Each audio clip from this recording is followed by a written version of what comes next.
Il est là, les gars. Il est là. Il est là, des films de karaté. J'ai envie de te péfra. C'est bon, il arrive là, les gars. Putain, c'est bon. Le spoil a été donné. Aujourd'hui, il y a moins de 5 minutes, j'ai directement branché la caméra, les gars. Le premier visuel de Joyo Boyo depuis le temps qu'on l'attend dans One Piece, mon gars. Depuis que Robin, Nico Robin, sur l'île des hommes poissons, il y a un putain de caillou, un putain de poneglyphe et qu'elle lit ce putain de nom de Joy Boy. C'est bon.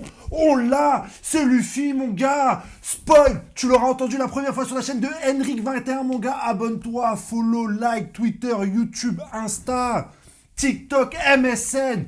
Le retour.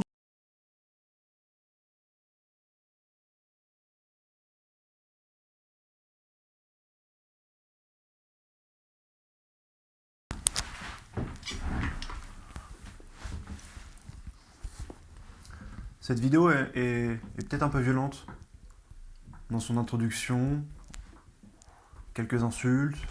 Je suis pas fier, mais j'étais excité à la lecture de ces spoils et de l'apparition de Joy Boy, donc je voulais m'excuser d'avoir crié. C'était ma manière à moi de fêter cet événement. Donc voilà, faut pas prendre au sérieux, c'est YouTube. C'est cool. Pour Luffy, au chapeau de paille. Voilà. Profitez bien de cette vidéo. Et abonne-toi.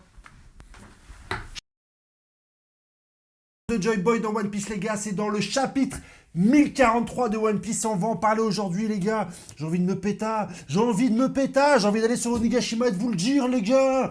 Kaido, on va t'avoir, Kaido. Kairaido.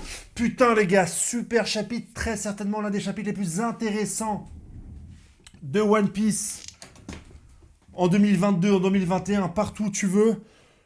Le chapitre du retour de Joy Boy. Les leaks viennent de tomber. Les liqueurs ne voulaient pas lâcher les infos sur ce chapitre. Le liqueur espagnol, los españoles que dices, il ne voulait pas. Il a dit non.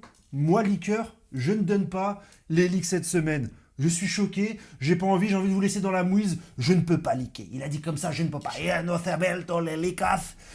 Ta gueule, ta gueule. Donne-nous les infos, on les a, c'est officiel. J'ai la première image de Joy Boy, si vous êtes sage. Je vous la donne, je vous la mets comme ça rapidement, les gars. Rapidement, je vous la donne. Qu'est-ce qui se passe dans le chapitre? Qu'est-ce qui se passe dans le chapitre? Sur les informations, on a tout officiellement. Kaido gagne contre Luffy. C'est dit notamment, ou pas Kaido, ou pour le narrateur. Au niveau des informations, c'est un peu flou. C'est parti en couille. C'est parti, tout le monde est parti en couille cette semaine. On ne sait pas trop comment, mais Kaido gagne et c'est dit, ou par lui ou par l'auteur. Kaido descend pour aller se faire tout le monde. Il va se faire tout le monde. Le mec, il vient, il est là pour la bagarre, pour le sang. L'escadron, on appelle l'escadron, échoue carrément. C'est finito. C'est finito presto. Mais on a une conversation entre Zunesha et Momonosuke. Et Zunesha explique à Momonosuke que il a besoin de lui pour être libéré. Il a besoin de lui pour être libéré. Et apparemment, il a besoin de tambour magique pour lever sa malédiction. Je vous rappelle que Zunesha est sous cette forme d'éléphant suite à une malédiction. Il est maudit. Il doit marcher de manière indéfinie depuis 800 piges. On sait que c'est un poteau à Joy Boy.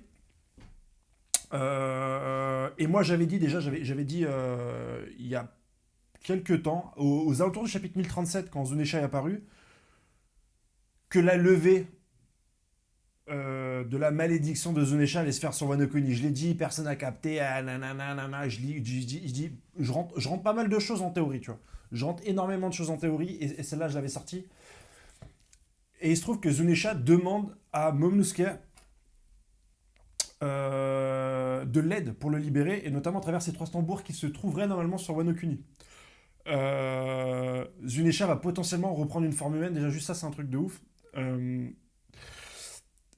Et pendant leur discussion, ils entendent des tambours. Zunesha et Momonosuke. Est-ce que c'est la voix dans leur tête parce qu'ils sont capables de parler un petit peu par télétransmission, ou est-ce que c'est quelque chose d'alentour? On ne sait pas, mais en tout cas, ça présage de l'arrivée de Joy Boy. Il est là. Il est là apparemment. Et on a cette dernière image qui vient de leak avec un Luffy différent qui aborde un sourire, mais pas le sourire de d'habitude. Il aborde un sourire qui ressemble au sourire de Joy Boy. Il est un peu dans la fumée, on voit qu'il a des cheveux un peu différents.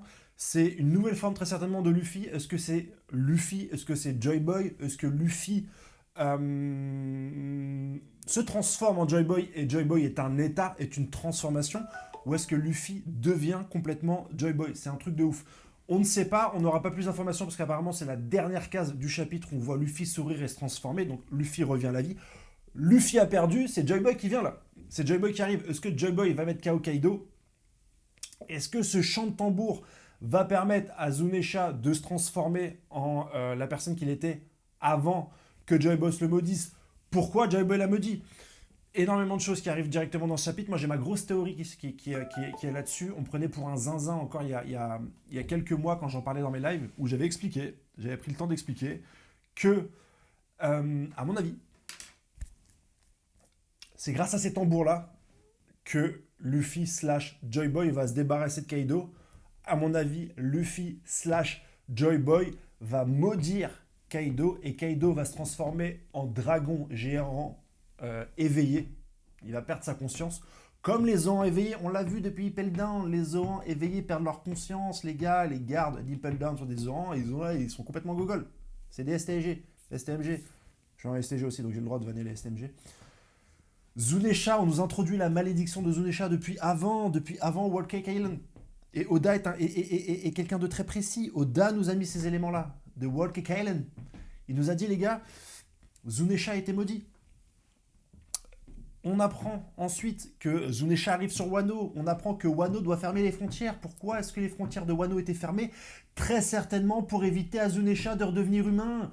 Pour éviter que Zunesha, qui est une menace. Parce que je vous avais dit, déjà dans une interview, Oda avait dit qu'il y a une menace, la plus grande menace connue des Mugiwara viendra du passé. Et c'est la première fois qui fera un pirate avec un cache sur l'œil. Oda a expliqué qu'il n'avait jamais, en 25 ans d'écriture, mis un cache sur l'œil d'un pirate et qu'il réservait ça pour le plus grand ennemi des Mugiwara qui viendra du passé. Tout le monde a pensé à Xebec. Non, ça sera Zunesha. Zunesha va reprendre forme humaine. Joy Boy slash Luffy va maudire Kaido et Zunesha sera la prochaine menace. C'est dit dans ce chapitre. C'est dit dans ce chapitre, les gars. C'est très certainement des chapitres les plus incroyables que Oda nous a dessinés. On va avoir le vrai final entre le Joy Boy slash Luffy contre Kaido. Luffy a perdu, il reste donc cette nouvelle transformation. On ne sait pas du tout à quoi ça va se ressembler, mais il y a déjà les premiers tiers, il y a déjà le sourire, il y a déjà pas mal de choses. N'hésitez pas à me donner en commentaire votre avis sur tout ça, sur la transformation de Joy Boy, sur le retour de ce personnage, sur le combat dantesque qu'on va avoir, les gars. C'est votre moment, c'est notre moment. J'ai envie de spoiler en commentaire, en miniature. J'ai envie de spoiler en miniature, j'ai envie de spoiler dans le titre. J'ai envie de dire la vérité aux gens. J'ai envie de dire la vérité. Pourquoi je me retiendrai? Parce que certains ont dit que oui, non, faut attendre vendredi, faut attendre dimanche. Je vais spoil. Je vais spoil en miniature. Je vais prendre mes couilles. Oda a pris ses couilles, il a fait perdre Luffy. Je vais prendre les miennes, je vais spoil en miniature. C'est dit. Je vais pas attendre le One Piece. On va spoil. C'est le spoiler Jackson, les gars. Non, je n'ai pas les couilles pour le faire. Mais un jour, je le ferai. Un jour, je vous promets que je le ferai, les gars. On a également un élément que j'avais oublié de dire mardi, qui me paraît beaucoup moins intéressant que le reste, mais apparemment, il y a une personne qui est dans le château de Roshi et qui serait assez vénère.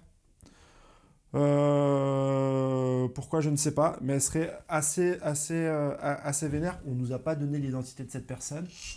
Et je me demande qui actuellement peut être dans le château de Roshi, en fait. Je me demande qui actuellement peut être dans le château de Roshi. Est-ce que c'est cette personne qui joue du tambour et qui réveille Joy Boy en Luffy, ou c'est parce que Luffy s'est transformé en Joy Boy que les gens qui sont capables d'entendre toute chose entendent ces tambours-là? On ne sait pas. On ne sait pas. En live, pour en parler directement, demain mercredi sur la radio One Piece, sois présent et connecté à partir de 21h, 21h30. Je te mets directement le lien en commentaire comme d'habitude. Tu fonces sur la radio One Piece, on sera avec Youngcap, Joyo Boyo, Mehdi, plein de monde, team, pour parler directement de toutes les théories là-dessus. Les mecs qui sont déjà en train de faire des recherches sur qui est Joy Boy, sur le tambour, etc. pour te donner le maximum d'informations, mon gars, en ce qui concerne ce qui se passe actuellement dans le chapitre. On vit un chapitre historique. impatient de savoir la suite, les gars. La vérité. La vérité. Je te dis la vérité. Je te parle vrai, là. À la prochaine, les gars.